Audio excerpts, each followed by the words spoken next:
argatanii jedheetii yaada. Wallaahi laaziim.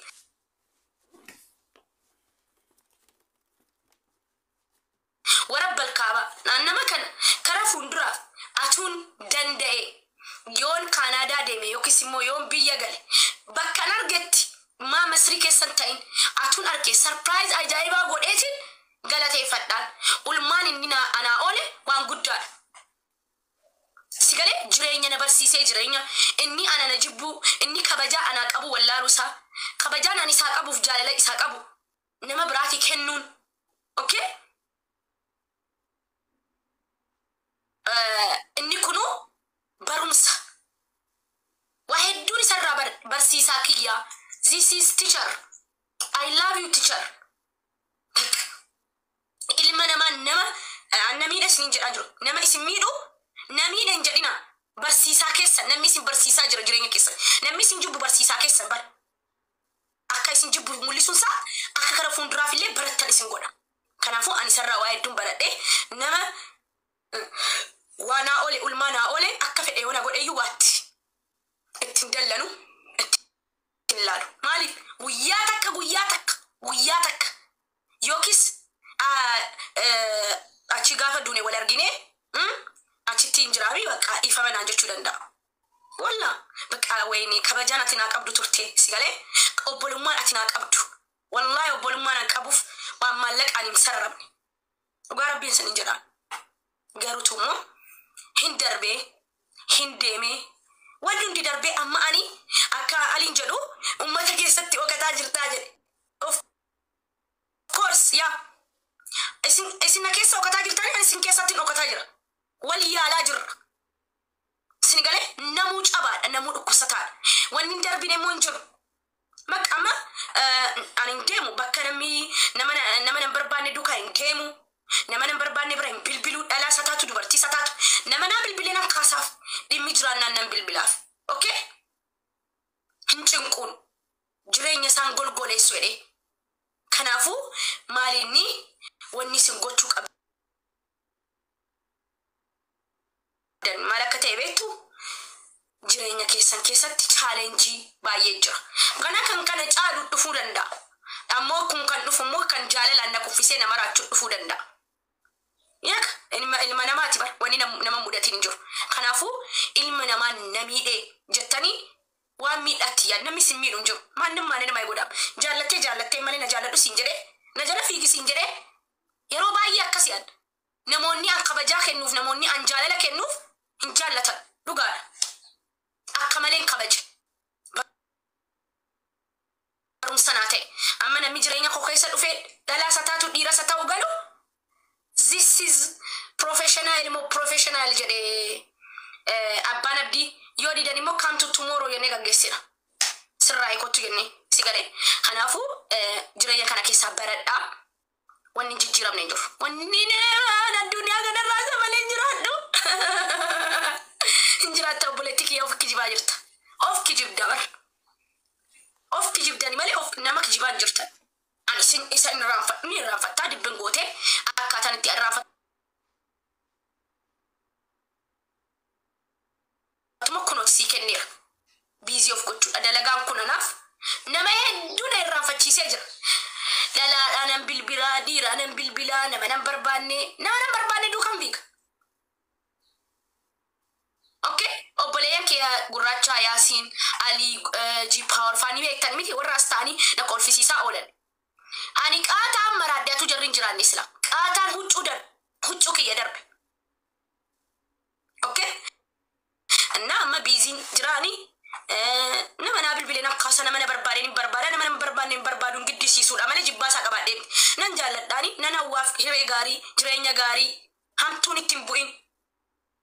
Okay? Na akkasii jireenya keessanis baradhaa ulfaadhaa yoon isin itti balleessee yoon immoo waan namtuu dubbadhee jiraadhee dhiifama naa godhaa akka isin irraa barattanii fi akka cabuun jiru ka'uun jira. Giddiidhaan jabduu of gochuu qabdu. Dirqiidhaan onnee koo jedhaadhumayyii. An gisee nasirraa bahee gisee takka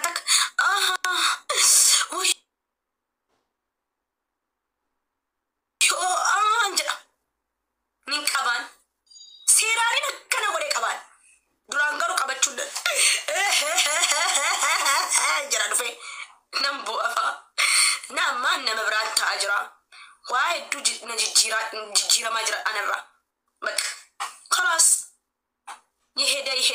يمطال أني مو نما جبون دندو نجبون جرينا غارينا وا فولو جلن ديمو خلاص نم يكون نغار أنا جراتو نغاري أنا أبو أكسي لغا ربي سنجرا جيجيرا ما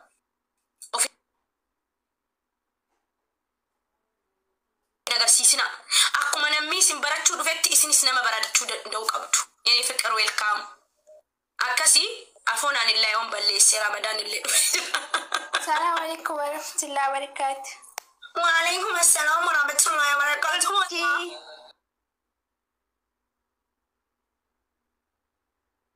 ألوش باتو هاي بوزي أكم أرجي وانسي أرجي دغونغوريرا waan sirrii dubbatte waan hedduu sirraa baranne fetu nuti uummanni as jiru hundinuu ha dhaggeeffatus ha dubbatus walirraa waa barachaa deemna nuti guyyuu akka namaatti wahi baranna hanqa jirru lubbuun tokko tokko irraa barachaa jiraata waan ati si qunname ani nan qunnamu taha yookiin si daranin taha hin beeytu sirraa laakiin wahiin baradhe jechuudha waan jiruu keenya keessatti nu qunnamu hundinuu waan irraa barannu jiruu sun keessaan dabarra nuti sun nutiif maali experience limdiin maali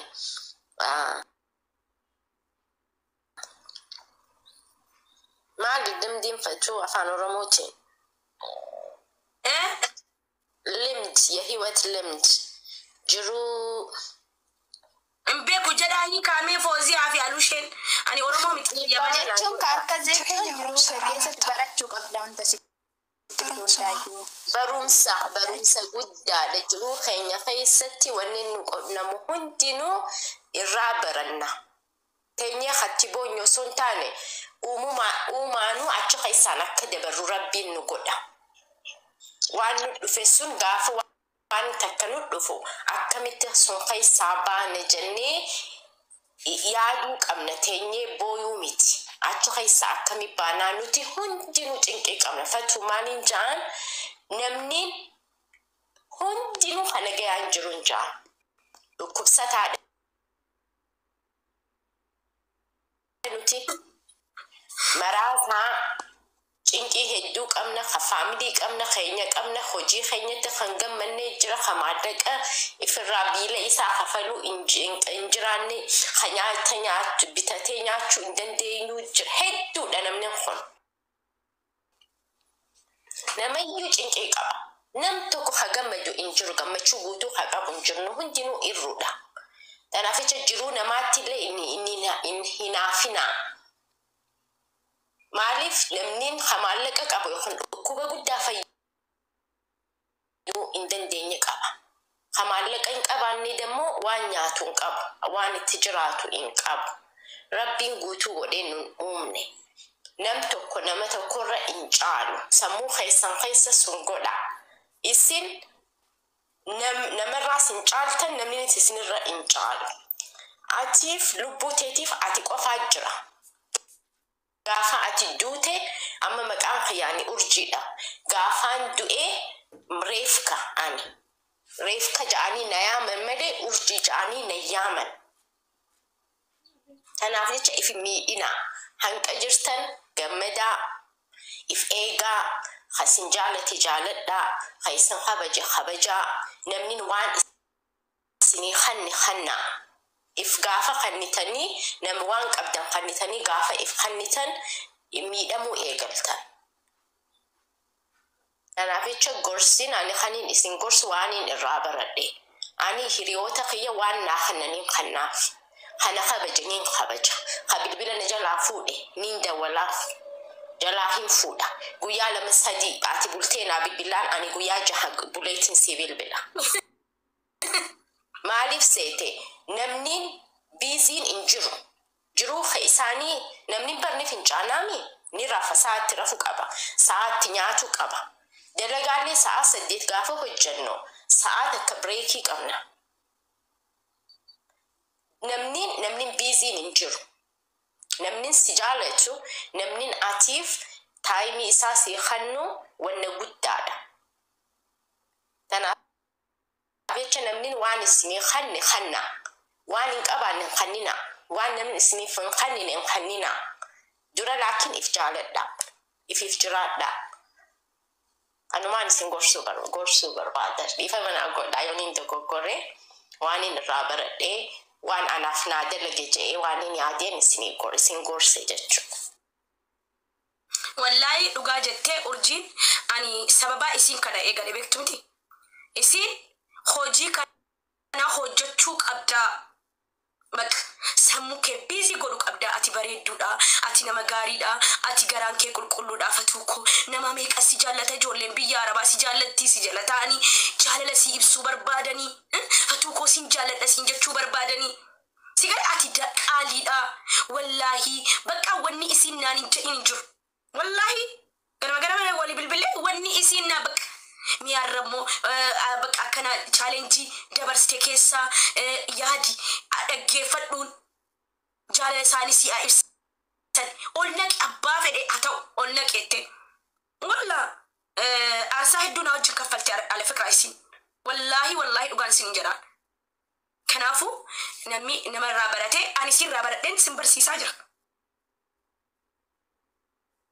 Sinigale kanaafuu welcome Alushe sorry hundi keessa dhiifama guddaa dhiifama hundi keessa warri baga nagaan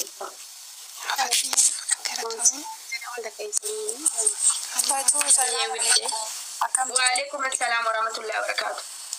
በጣም ደስ ብሎኛል። ባይ ተኮን ጋመድ ያረፈት